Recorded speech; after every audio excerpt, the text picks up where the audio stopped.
因为太宽境的关系，他们要当到客家人本好攞法，宣傳唔啲自家係客家人。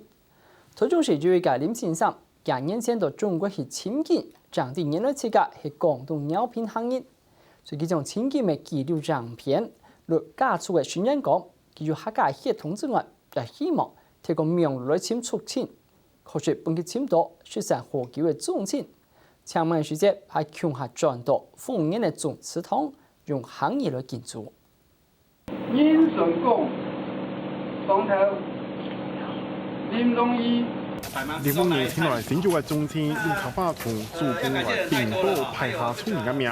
同時透過客家拜祖公，用加速新建嗰塊認同自家嘅客家血統。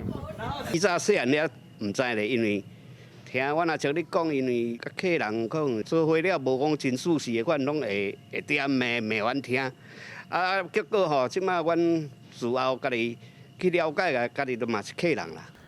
30萬年前，豐年去梁村里有3個字嘅居民做下相鄰，但是冇人知自家係客人，甚至唔知當地嘅敦義堂是靈物嘅公廳。2年前，透過加速新建中國前景紀錄片，將本靈物重現認祖歸宗，同時舉行停泊8萬人嘅客家拜祖公。我又在廣東那邊就想說，可不可以查一下，然後結果反而我查出來的資料是從台灣那邊過來，就是林滄海的那個部落格。1年之後，我姑姑又跟我說，聯繫到那個拍影片的人，然後我們才等於就是等於算是找到宗親。我的祖先來的地方到底現在長得是怎麼樣？你就有這個好奇，基於這個好奇心呢，就是一直驅促着我去完成這個尋根的這趟作業，證實說我們是那個客家人的這個的後裔哈。